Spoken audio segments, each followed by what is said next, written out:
It started like any ordinary school day, but ended with a moment so powerful, so unexpected, that it left every student, every teacher, and every parent in utter silence.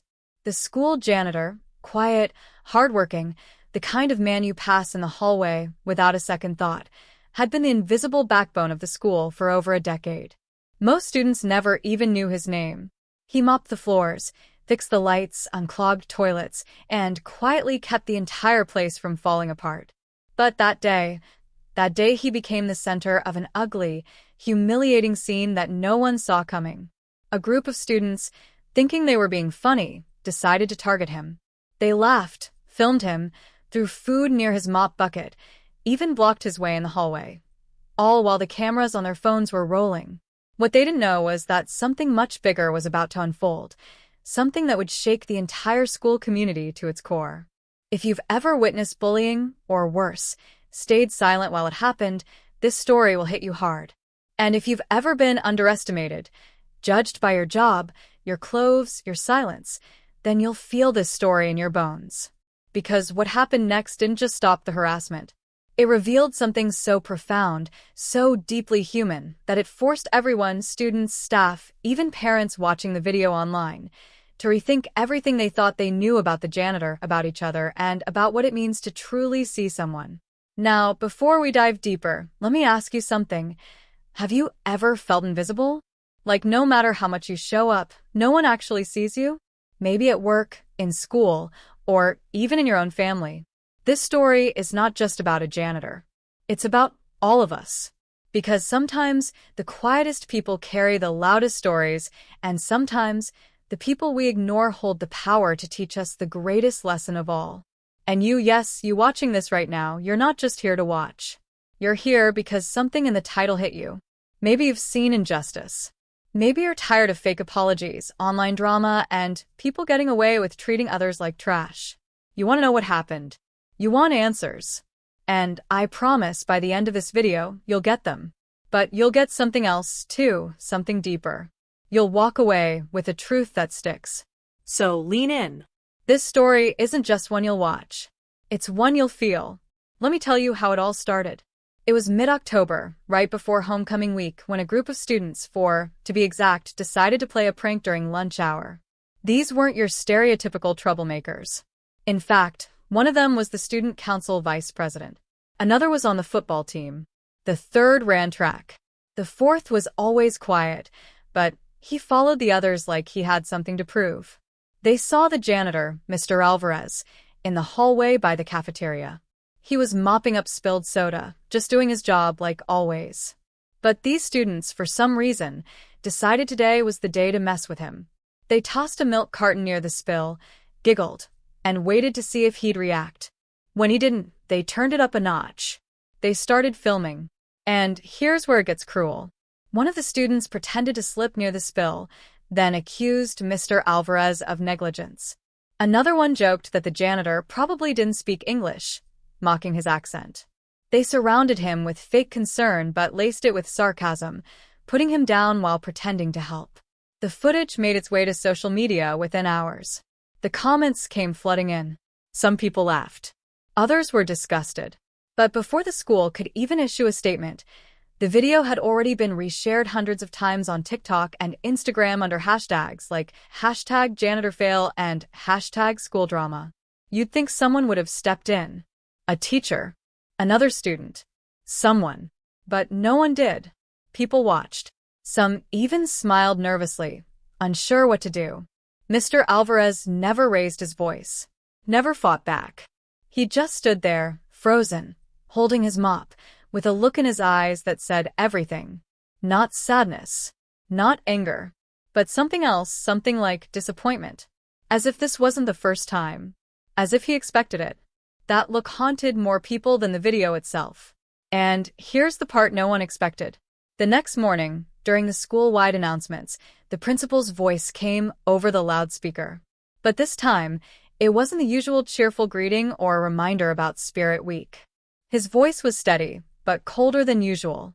And what he said next on the entire school. Every classroom went silent. Students looked around in confusion. Some dropped their phones. Others stared straight ahead, knowing they were about to be called out. And they were right. But what the principal revealed wasn't just about punishment. It was about revelation. It was about who Mr. Alvarez really was. And when the truth came out, it silenced every voice that had laughed, mocked, or stood by. Before I tell you what the principal said, before I reveal the truth behind Mr. Alvarez's past, his quiet dignity, and the powerful reason he kept showing up every day despite the way he was treated, I want you to sit with something. Think about your own school, your own workplace, your own neighborhood. Who do we ignore? Who do we label as just the janitor, just the cashier, just the driver? And what would happen if we knew their real story? That's where this video takes you. You came for a twist. You'll get it. But what you'll really walk away with is a changed perspective. So stay with me. Because what the principal shared next didn't just flip the narrative. It exposed something so deeply human that even the students who mocked Mr. Alvarez ended up in tears. And the entire school learned the kind of lesson you don't forget after graduation. I'm about to walk you through that moment, step by step, and reveal the secret that made everyone look at Mr. Alvarez not as the janitor, but as something far more than anyone ever expected. But just when you think the story ends with a public apology or a feel-good resolution, think again. What happened after the announcement took the story to an entirely new level.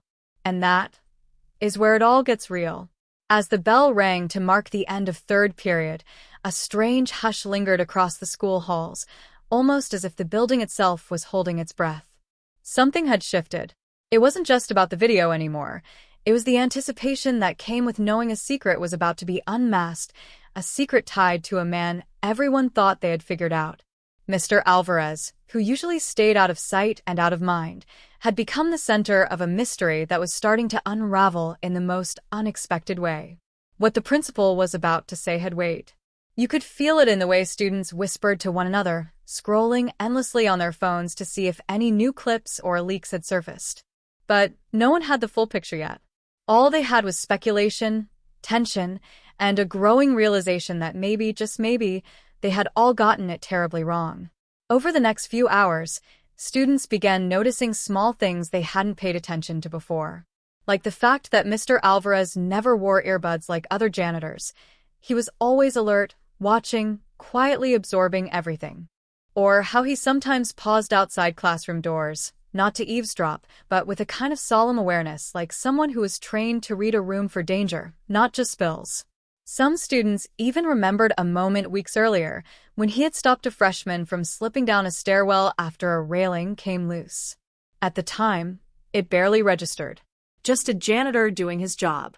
But in hindsight, his instincts had seemed sharper, more precise, almost like someone trained in safety or protection. The question began forming in whispers.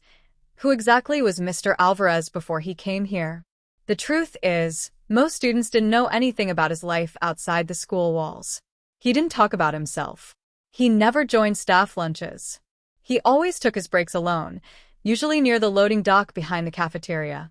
Occasionally, he'd be seen reading a worn-out paperback, something military or historical, but no one thought to ask him why. Some of the older teachers said he'd been working there for nearly 10 years, but no one could remember when he'd actually been hired. There were no school yearbook photos of him. No welcome announcements when he started.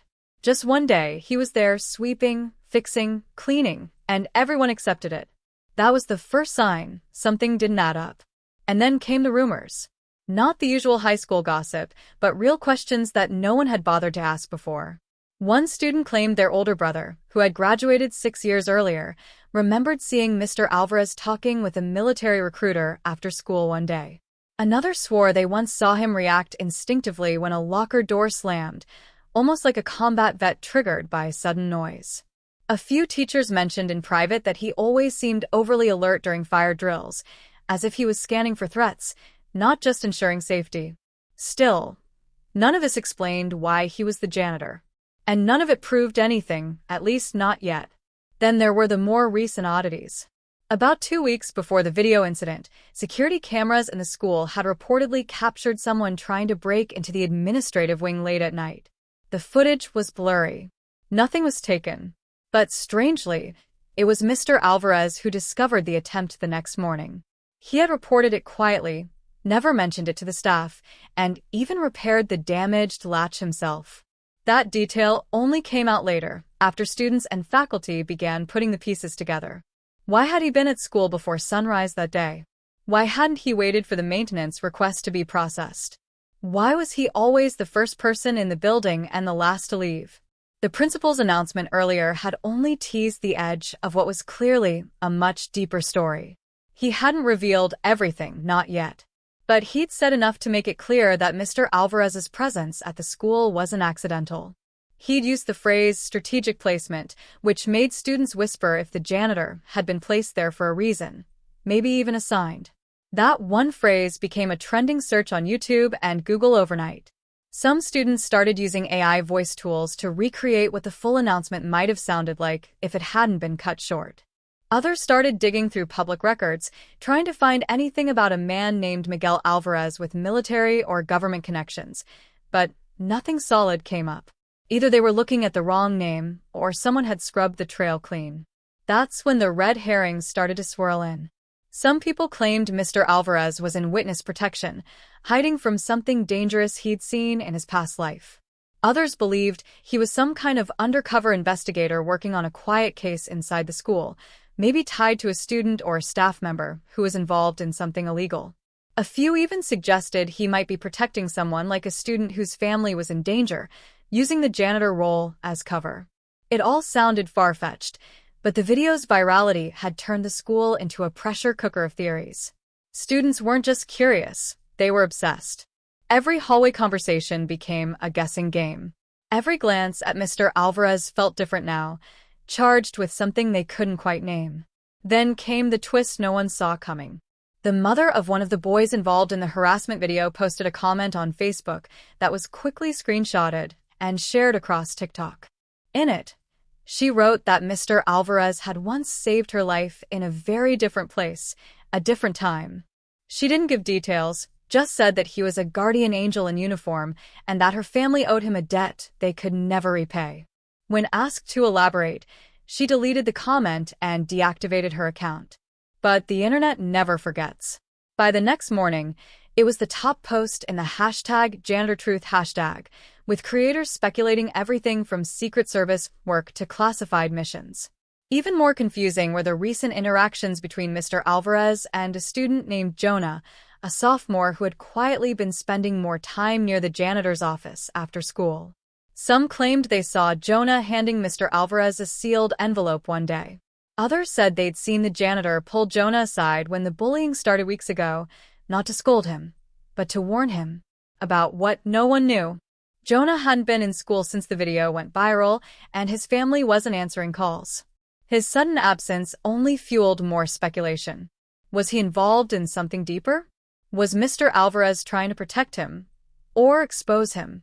And then there was the most troubling clue of all, a small photograph that a student found slipped under their locker door. It showed a younger version of Mr. Alvarez, clean-shaven, in full uniform, standing next to a man in a military jacket with blurred-out insignia. On the back was a handwritten note, "Not all protectors wear badges." The student tried to report it, but the photo vanished before it could be turned in. A janitor, a soldier, a protector, a mystery. So now the question becomes, why was a man with that kind of past working in silence at a public high school? What was he watching for? Who was he trying to protect? And what exactly did the principal know that he wasn't yet saying? Because behind the polite silence and mop bucket, behind the broken English jokes and spilled milk, was a man carrying a story bigger than anyone could imagine. And if you think the video was the end of it, just a lesson about bullying or respect, then you're about to be blindsided. The truth behind Mr. Alvarez is bigger, darker, and far more tangled than a group of students mocking a janitor. Because one of those students was hiding a secret of their own. And the janitor? He might have been the only one who knew it all along. By the time the school week drew to a close, tension crackled through the air like a live wire. What began as a viral video had now exploded into a full-scale obsession. Parents were emailing the school board, student YouTubers were posting theory videos by the hour, and even local news stations had started circling the story. But just as momentum was building, something strange happened that took everyone by surprise. The original video, the raw, uncut footage that sparked everything, vanished. Not just from social media, but from the phone of the student who filmed it. He swore it was saved in his gallery, backed up in the cloud, even exported to a Google Drive folder. But overnight it was wiped. Deleted. Gone without a trace. And the strangest part? No one else had a full version, only the shortened, clipped versions that had gone viral. Somehow, the most important evidence had disappeared at the exact moment people were starting to connect the dots. Naturally, suspicions exploded. Some thought the school had intervened and forced the student to delete it, threatening disciplinary action or worse. Others believed the student's phone had been hacked, maybe even remotely wiped by someone who didn't want the full context of that video getting out. A few of the more paranoid creators on TikTok claimed this was proof of a cover-up. Maybe Alvarez wasn't just an ex-soldier, but someone linked to federal intelligence, and this was a classic scrub-the-trail move. But without hard evidence, the theories stayed theories. And that's when the warning started. One of the juniors, Erica, who had been documenting everything on her vlog channel, received a note in her locker. It wasn't typed. It wasn't threatening. But it was clear. Drop the story. You're not ready for the truth. At first, she thought it was a prank, maybe from one of the boys trying to intimidate her. But the handwriting was unfamiliar, the paper was different, and the tone was too measured to be a joke. Still, she kept digging. That night, her YouTube channel got flagged for suspicious activity and temporarily locked. It came back online within a few hours, but some of her footage was corrupted. She tried to shake it off as coincidence. But deep down, she knew someone was watching. Meanwhile, Mr. Alvarez had gone radio silent. He was still at school, still working his shifts, still sweeping and scrubbing like nothing had changed. But the look in his eyes had shifted. He seemed more cautious, more alert. Students who tried to talk to him were met with polite deflections, like he was trying to protect them from getting too close. Even teachers were starting to whisper that something didn't feel right. And just when it seemed like the momentum might stall, an unexpected detail emerged that changed everything.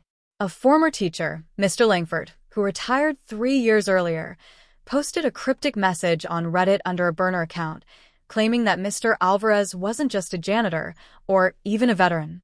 According to him, Alvarez had once been involved in a classified government operation tied to domestic surveillance in public schools. It sounded too wild to be true, but the post included a photo, grainy and old, of Alvarez and a government ID badge with the Department of Homeland Security logo faintly visible in the background. Before anyone could verify it, the post was deleted. The account was deactivated, and Mr. Langford couldn't be reached. As wild as it all sounded, there was something in that photo that sparked recognition in a few staff members. One of the assistant principals, who usually stayed far removed from student drama, reportedly asked to review old hiring records, only to discover that Mr. Alvarez's personnel file was incomplete. His application was there, but no social security number, no references, no previous employer listed, just a signature, a date, and a stamped approval marked processed through DOE clearance. That discovery was never officially acknowledged, but once it was whispered into the student body's ear, it only added fuel to the fire. The idea that someone could be planted in their school for reasons beyond janitorial work wasn't just thrilling, it was terrifying. But while the mystery around Mr. Alvarez deepened, so did the suspicions around Jonah, the student who'd handed him that mysterious envelope just days before the video went viral. When Jonah finally returned to school, he looked different. Hollowed, nervous, avoiding eye contact with everyone. And even though students tried to corner him with questions, he stayed silent, except for one strange moment during lunch, when he reportedly said to a classmate under his breath, "He's not who you think he is. But he's not the bad guy either." What did that even mean? Was Alvarez protecting someone? Or hiding something? Then came the most bizarre twist yet. Erica, still determined to figure things out, went back through archived yearbooks with the help of the school librarian, looking not for Alvarez, but for Jonah's older brother, Marcus, who graduated 5 years earlier. Marcus had been involved in some kind of incident his senior year, but the details had been buried. No school records, no online news, nothing. But buried in the 2019 yearbook, in a group photo of the AV club, was someone standing in the background, someone who looked almost exactly like Mr. Alvarez, but younger. The problem? If that photo was real, Alvarez would have had to be at the school 6 years before his official hiring date. So now, everything is upside down. Either the man everyone thought they knew has been in the background of their lives longer than anyone realized, or someone has gone to great lengths to manipulate the story, planting clues that lead to more confusion. One thing is certain, someone at that school knows the truth. And they're doing everything they can to make sure it stays buried. But what they don't know is that the next piece of the puzzle has already been uncovered, and it changes everything. Because tucked away inside a damaged locker at the far end of the East Wing, sealed beneath a false bottom, was a forgotten notebook. Its pages weren't labeled. Its entries weren't dated. But one thing was clear, it didn't belong to any student. And the final words on the last page? If this gets found, I'm already gone. But they'll know I tried to stop it. Just as the eerie message in the notebook began circulating through quiet whispers among the student body and 1 or 2 brave teachers, another layer of the mystery peeled itself open, this time from an entirely different angle. Mrs. Holden, a longtime history teacher known for her rigid routines and sharp tongue, was found sitting in her car long after dismissal one evening, eyes locked on the empty school building, hands trembling around a folded piece of paper she clutched in her lap. When a fellow teacher knocked on her window, startled by her trance-like state, she quickly shoved the paper into her bag and claimed she was just tired. But what she didn't say was that, earlier that afternoon, while grading papers in her empty classroom, someone had slid a small brown envelope under her door. Inside was a photocopy of an old surveillance image dated June 2007. The grainy photo showed a young woman being escorted from a government building by 2 suited agents, and the woman was unmistakably her. A post-it was stuck to the back of the image, handwritten in the same blocky print seen in the notebook. You know who he is. You were there. Tell the truth before someone else does. That single piece of evidence shook her to her core, not just because it brought back memories she had spent years trying to forget, but because it challenged everything she thought she knew about the life she had carefully constructed at this school. For nearly a decade, Mrs. Holden had lived under the radar, quietly keeping her past sealed away from students and colleagues. But now, whoever was pulling the strings knew not just about Alvarez, but about her. The implication was horrifying. The man everyone was obsessed with might not be the only one with a hidden identity inside those school walls. Around the same time, another unexpected development threw everything into disarray. A sophomore named Noah, one of the quietest kids in school who rarely spoke unless spoken to, came forward with a piece of evidence he'd been too scared to reveal. He claimed he had seen Mr. Alvarez the day before the original incident, near the back exit of the school, speaking heatedly with a man who wasn't a staff member. According to Noah, they were arguing in low voices, but he remembered one chilling phrase clearly: "You're not walking away from this again. Not this time." Noah had captured a blurry photo of the encounter from behind a soda machine.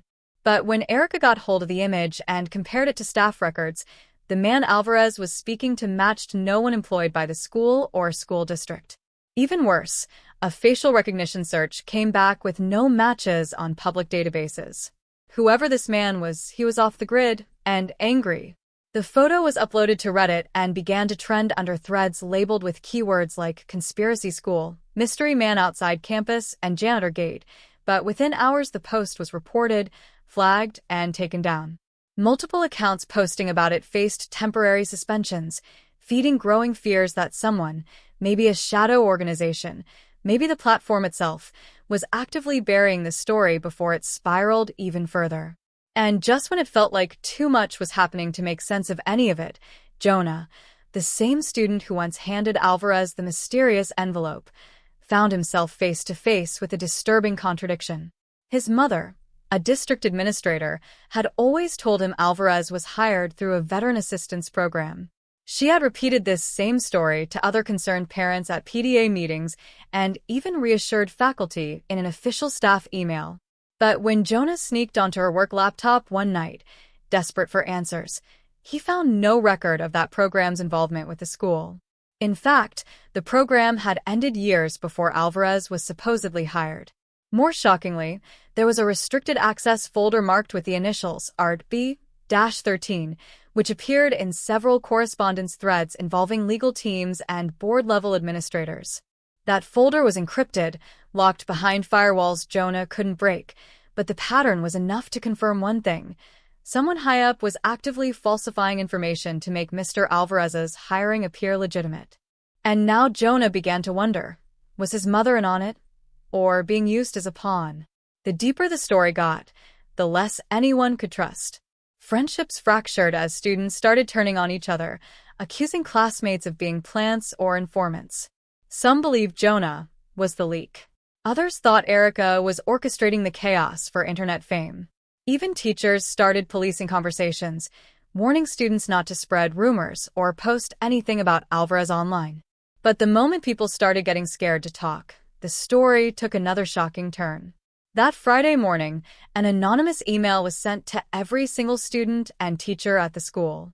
It contained one attachment, a short, low-resolution video of a dimly lit basement.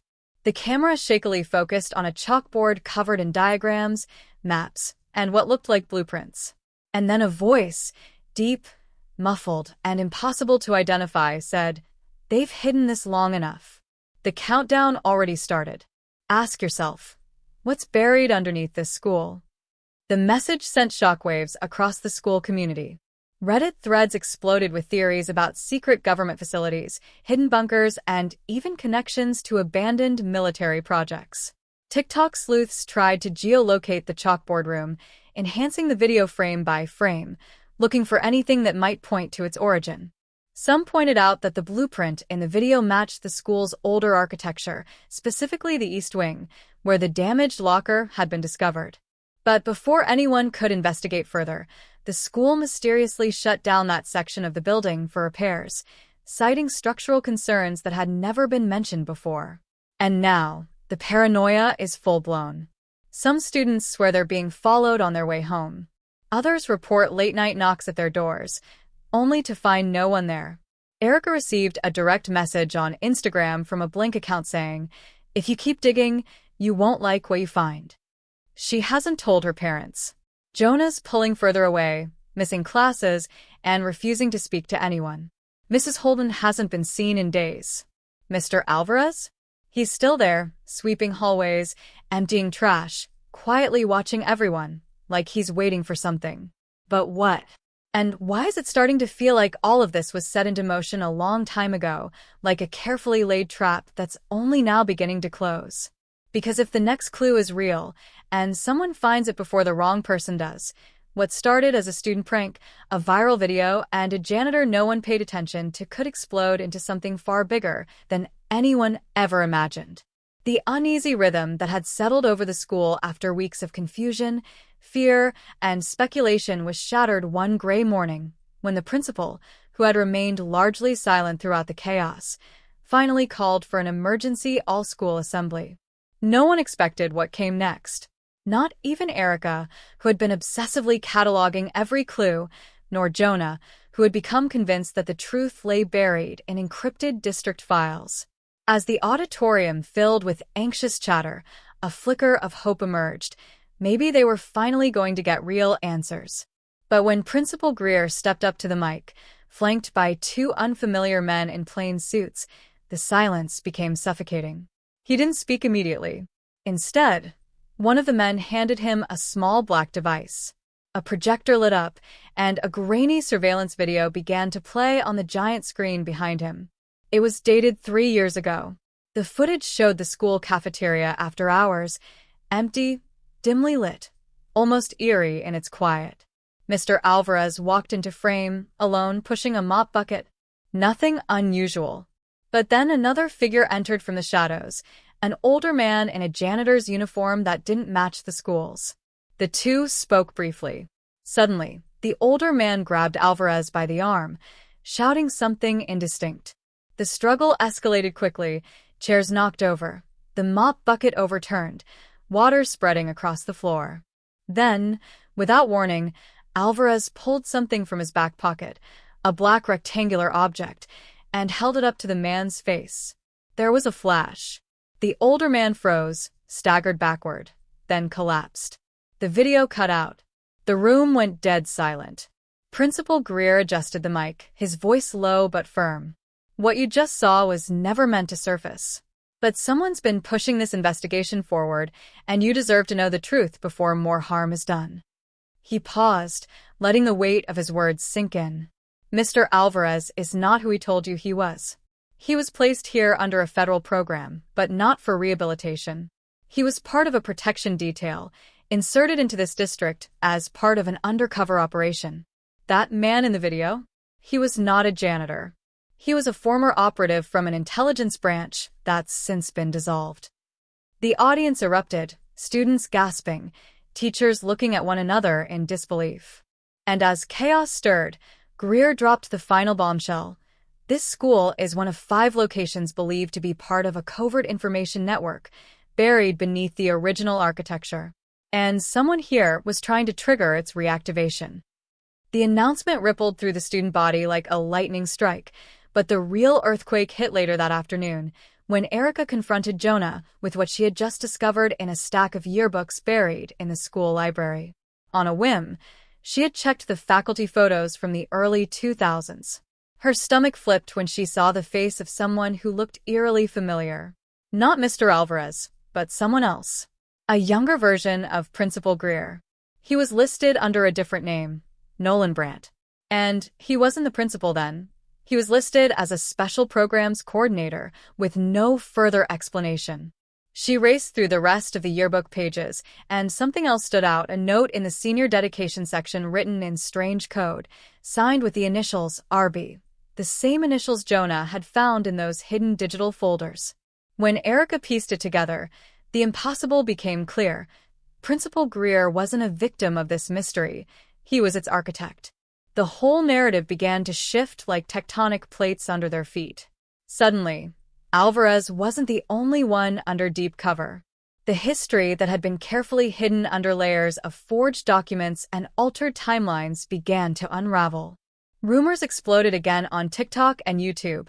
Hashtags like #SchoolCoverUp, #PrincipalSpy, and #DoubleAgentGreer dominated the algorithm, pushing videos into viral territory. People online started connecting other schools, searching for similar blueprints, old staff photos, overlapping names. But nothing prepared Erica and Jonah for what came next. That evening, as they sat across from each other in Jonah's cluttered basement, reviewing the evidence again with hands shaking and minds racing, Jonah's old computer, which hadn't been connected to the internet since the first message, suddenly powered on by itself. The screen flickered, glitching in waves of static. Then a message appeared. You were never supposed to see this. But now that you have, you must choose. Reveal it, and everyone falls. Bury it, and we vanish. A zip file downloaded itself before they could react. Inside were hundreds of documents, photographs, and audio clips, all time-stamped, detailing covert experiments, student surveillance logs, and encrypted communication between district officials and an unnamed third party. But there was something even more chilling, a scanned image of an official-looking form. It listed the names of several students marked as high-potential candidates. Both Jonah and Erica's names were on the list. So was Noah's. So were others they had barely spoken to. The plot had never been about Alvarez. Not entirely. He was a pawn, a guardian, maybe even a reluctant protector of something much bigger. The truth was, the school wasn't just the setting for a mystery, it was the mechanism. And now, as Erica looked up at Jonah with fear and fury mixing in her voice, she asked the question no one wanted to answer. What if we were the experiment all along? Jonah hadn't slept. Not a second. Neither had Erica, though she pretended to. Her eyes were swollen, her breath shallow, and her mind raced in spirals she couldn't untangle. The room smelled like cold pizza and dried anxiety. That zip file, the one that downloaded itself without warning, was now sitting on an external drive Jonah kept tucked under his mattress, like it was a weapon, a ticking bomb he didn't know how to defuse. The more they read, the deeper the nightmare dug into their reality. There were names on those documents, friends, teachers, people they trusted. But worst of all was the file labeled Class Z, Behavioral Stress Projections. In it were charts tracking emotional responses, patterns of rebellion, social influence ratings, and something called event agitation thresholds. It was as if someone had been watching not just what they did, but how they felt about it. Every meltdown, every argument, every act of courage or fear, scored, labeled, ranked. Jonah's throat tightened when he saw the term primed subject pairing, JH plus EK. He didn't need a degree in psychology to know what it meant. They were being tested together. But the full weight of betrayal didn't hit until the moment Jonah looked into his dad's eyes over breakfast. The man had always been a little stiff, a little too by the book, but now that stiffness felt less like personality and more like policy. Jonah brought it up casually. "Hey, what do you remember about the principal before Greer?" His dad barely blinked, but there was a flash of something in his expression. Jonah pushed harder, bringing up the zip file, the video, the coded messages. Then, just as he mentioned the initials RB, his father's fork clattered against his plate. Silence fell like an iron curtain. He looked at Jonah, not with shock, not even fear, but regret. "You were never supposed to find out," he said quietly. "Not this way." That's when Jonah's world collapsed. His own father, someone he thought was just a quiet, suburban dad who coached baseball and worked in logistics, was involved. Somehow, somewhere in this web of secrets, he was part of it. He didn't confirm anything explicitly, but what he didn't deny said it all. He warned Jonah to stop, told him that exposing the truth would not only endanger him, but everyone on that list. "They will come for you," he said, his voice flat. "And they won't ask questions first." Back at school, the air had shifted. What once was whispers and speculation had now hardened into fear. People sensed something was off, even if they didn't know exactly what. Teachers acted twitchy. A few students started disappearing quietly, called into the office and never returning to class. Their lockers cleaned out by the end of the day. No explanation. No notice. Erica and Jonah watched every move, every odd glance, and the pressure built like steam behind sealed glass. Erica suggested they go public. Upload everything to YouTube, blast it through Reddit, get TikTok on fire again. But Jonah wasn't sure. His father's warning still rang in his ears, and now they had more to lose. What if it put their families in danger? What if these files were planted to frame someone? They didn't know who to trust anymore. Then came the ultimatum. An envelope slipped into Erica's backpack during lunch, no handwriting on it. Inside was a single folded paper with a printed message: "Return the drive by 10 p.m. tonight. Come alone. Leave the past alone, and you'll get your future back. Keep pushing, and you won't live to regret it." There was a location scrawled in red ink, an old maintenance tunnel behind the school's gym, sealed off for years. Everything tilted. Erica stared at the note with trembling hands, her face a mix of fury and disbelief. They were being hunted now, not in the abstract sense, not metaphorically. Someone was watching them, waiting to see if they'd fold. Jonah wanted to stop her, to destroy the drive and walk away. But Erica couldn't let go. Not after everything. She needed to know the truth, not just about Alvarez or Greer, but about herself. About what this place had been doing to them. They stood at a cliff edge, and she was ready to jump, even if it meant crashing hard. Jonah wasn't sure if he was ready to follow. The decision split them for the first time. She was going. He wasn't. Not yet. He needed to think. To breathe. And that's when the real betrayal unfolded. As Erica walked away from him, alone, angry, desperate, Jonah's phone buzzed with a message from an unknown number. Just a single sentence. "She isn't who you think she is." And attached was a file, labeled with her real name. Not Erica Klein. Something else entirely. A new layer peeled back. Another identity. Another lie. And suddenly, Jonah realized he might not be the only one being tested. Jonah sat in the back of the bus, phone in hand, staring at the screen like it had just turned to stone. The name attached to the file wasn't a mistake. It was a birth certificate, medical records, school transfers, and a government file dated nearly 14 years back. Erica's real name was Rachel Blythe, a name that meant nothing to him, until he started connecting the dots. Blythe. RB. The same initials hidden in that locked file inside the zip. The same initials his father flinched at when mentioned. The girl he thought he'd grown up with, trusted with everything, the one person who hadn't turned on him, wasn't even who she said she was. That wasn't just deception. That was infiltration.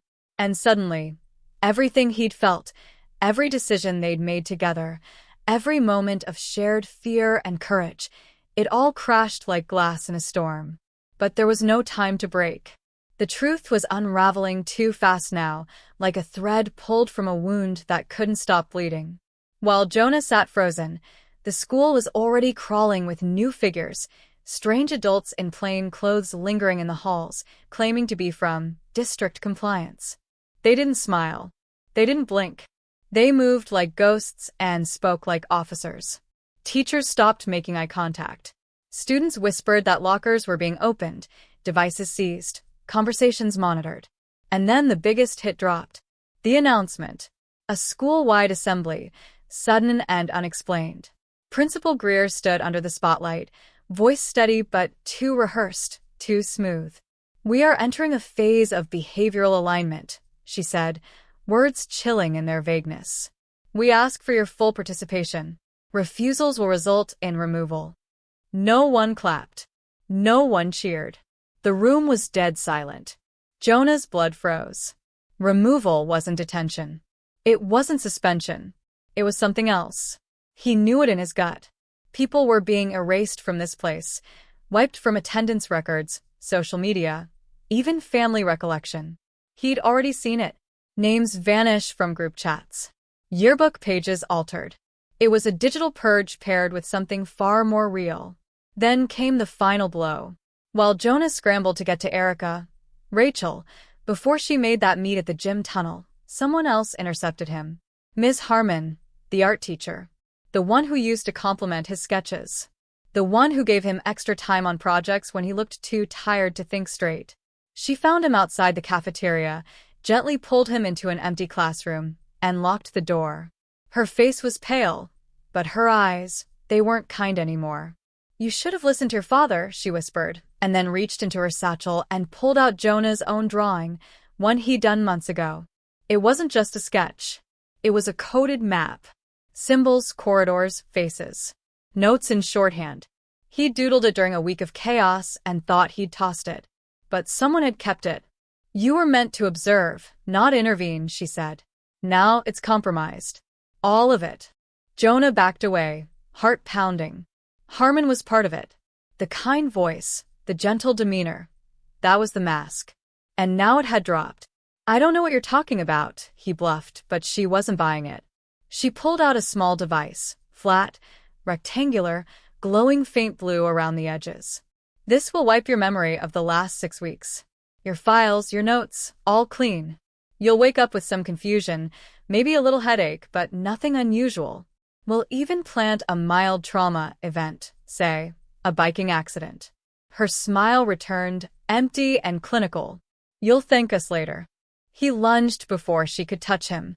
Knocking the device from her hand, Jonah ran, heart thudding in sync with his feet as he bolted down the hall. Harmon didn't follow, not yet, but he could hear her voice crackle over a walkie, and within seconds, alarms started to sound. A low, humming siren Jonah had never heard before. Students looked around in panic. Teachers herded people toward exits, but the doors remained locked. The school was sealing itself. Erica, Rachel, was still out there. And now Jonah wasn't sure if she was the key to this entire conspiracy, or just another piece in a puzzle someone else had constructed long before he ever stepped into it. Either way, the race had begun. And this time, there were no more safe places. No more trusted allies. Just a countdown to either escape or erasure. And somewhere deep in the belly of the school, behind steel and brick and sealed corridors, someone else was waiting for Jonah to arrive. Someone who knew everything. And had been waiting for this moment all along. The tunnels beneath the school felt like they belonged to another world. Old boiler rooms turned into storage, forgotten maintenance shafts sealed off with rusted chains, low ceilings breathing out damp air with every footstep Jonah took. The emergency lighting flickered above, casting jagged shadows across the damp floor, while his heart pounded louder than his boots ever could. His phone was long dead. The signal had died above ground, and all he had left to guide him was a crumpled piece of Erica's map, hand-drawn in pencil, leading him toward the one place he was never supposed to find, the hidden sub-basement marked simply with the letter E. Every step forward felt like crossing into forbidden territory. Behind him, faint echoes of footfalls let him know he was being followed. But up ahead, a faint glow was growing brighter. That was his target. He rounded a corner and found the room. Heavy steel doors, unlocked but slightly ajar, groaned as he pushed them open. Inside, walls of surveillance monitors lined the perimeter, dozens of screens showing hallways, classrooms, locker rooms, and even private bedrooms of students who lived off campus. Microphones, data files, heat maps, all of it documenting students' behavior, conversations, and movements for months, maybe even years. It was more than just school surveillance, it was total control. His stomach turned. This wasn't about janitor abuse, or even just Erica's past. This was a pilot program. Behavior alignment, as Greer had said. A test site for a national model, hiding behind the innocent walls of a suburban high school. And at the center of it all sat Principal Greer, calm and unshaken, staring at Jonah like she'd been expecting him all along. "You weren't supposed to make it this far," she said, voice smooth and almost maternal, like she was comforting a child who'd wandered too far from home. "We tried to protect you from this part. From the burden of knowing." Jonah stepped closer, fists clenched, but Greer didn't flinch. "Why?" he asked, voice cracking under the weight of everything he'd seen, everything he'd lost. "Why us? Why Erica? Why all of this?" Greer stood, gesturing toward the screens. "Because students are the future. And the future needs to be predictable, safe, efficient. You're emotional, chaotic, dangerous when left unmonitored. This program was meant to shape that, to test long-term psychological conditioning. Erica, or Rachel, was planted to help guide outcomes, to build relationships, to observe resistance." His breath caught. "So, she was working for you?" Greer nodded. "At first. But she started asking too many questions, forming bonds we didn't authorize. She became unreliable, but still useful, as long as she didn't realize how much we were using her to get to you." Jonah's vision blurred, a storm of betrayal and fury clashing behind his eyes. But before he could move, another voice spoke from behind. "She wasn't the only one you underestimated." Greer turned sharply, and there stood Erica, Rachel, holding the exact same device Ms. Harmon once tried to use on Jonah. But her hands were shaking. "You lied to me," she said, voice raw. "You told me he was dangerous, that his father was part of something radical, that he needed to be neutralized before he could hurt others." Greer smirked.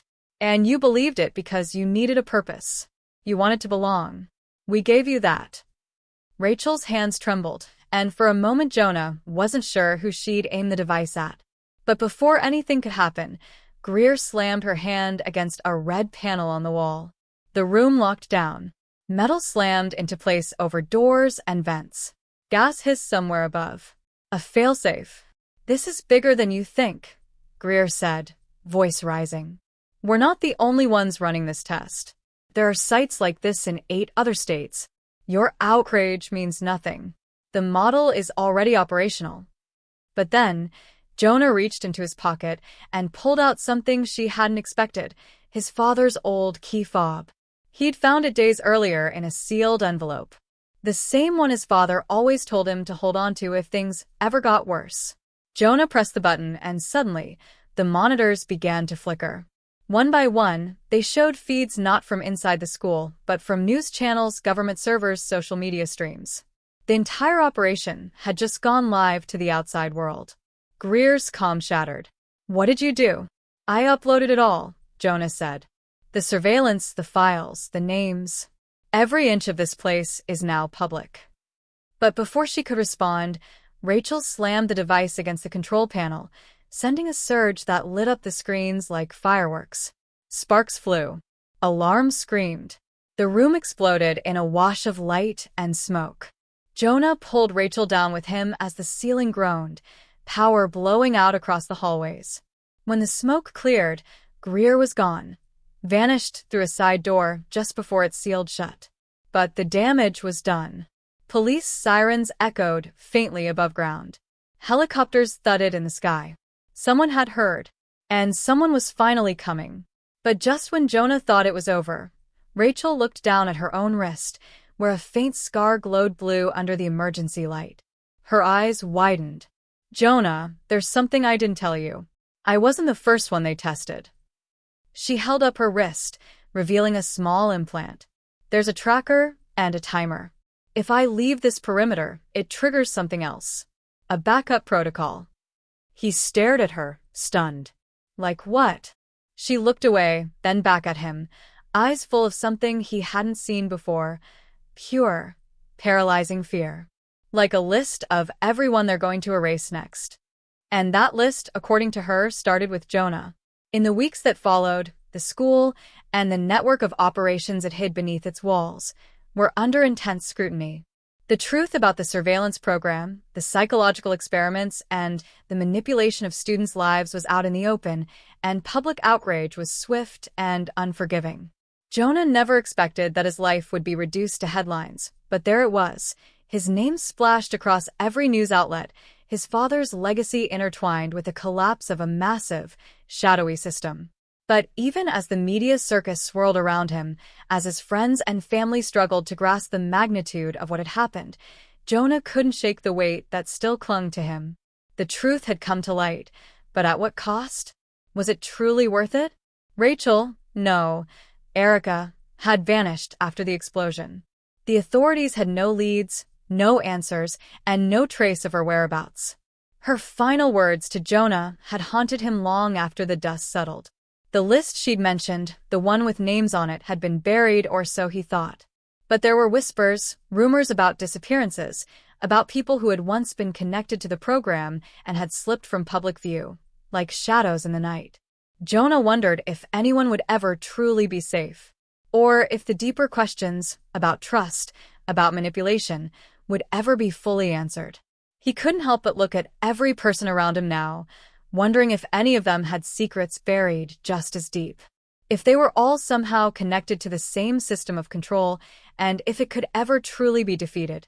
Jonah found himself standing alone in the school courtyard one final time, a strange peace hanging in the air. The walls of the school, once so imposing, now seemed almost ordinary. Just a building, just a place. The students filtered through the gates, none the wiser to the storm that had passed, and yet Jonah couldn't shake the feeling that nothing would ever be ordinary again. The bell rang, its sound echoing, and for a moment, he wondered how many others were walking around with secrets they didn't even realize they held. How many people had been unknowingly complicit, like Erica, in something bigger than themselves? He thought back to the final confrontation with Principal Greer, to the images of the files, the names that had been linked to the program. Was the fight truly over, or was this just the beginning of something more? He couldn't deny that a part of him wanted to put it all behind him, to live a life untouched by the shadows of surveillance and control, to find a path forward without fear. But there was another part of him, the part that felt like the truth was still out there, still hidden beneath layers of power and influence. The part of him that knew this kind of corruption didn't just disappear because the system collapsed. It adapted, it morphed, it found new ways to entrench itself in the very fabric of society. That's when Jonah realized that the story he had been part of, the one he had uncovered, was much bigger than anything he could ever have imagined. And it wasn't over. Not yet. The night before he left the school for good, Jonah found himself walking the halls once more. There was something final about the quiet, the emptiness. But even in the silence, he felt the weight of all the lives that had been touched by the machine of manipulation, all the lives that had been altered by the choices he'd made. He thought about Erica, How much of her life had been engineered, and how much of her was real? He thought about the power of choice, of how easily a person could be shaped by the invisible hands of society and control, how fragile a person's freedom could be when the world around them was built on secrets and lies. Jonah never got the answers he truly wanted, but he had learned one thing. Sometimes, the truth wasn't about uncovering every detail. Sometimes, it was about the courage to face what you did know and what you were willing to fight for. He'd learned to trust himself, to believe that the future wasn't something that could be controlled, no matter how hard anyone tried. And as he left the building that night, the wind brushing against his face, Jonah realized that while the battle had been won, the war was far from over. In the years to come, he would hear whispers, hints of other programs, other schools, other lives affected by the same system. But there was one question that would never leave his mind. How many people had been broken by this? How many were still out there, trapped in the same web of control, without even knowing it? As he walked away from the school for the last time, one thing was clear. The true cost of the fight for freedom was still unfolding, and Jonah wasn't sure if anyone could truly escape the shadow of what had been done. And somewhere, deep within the layers of the world he once knew, the true extent of the conspiracy still lay hidden, waiting for the next person brave enough to uncover it. But Jonah was done asking the questions. For now.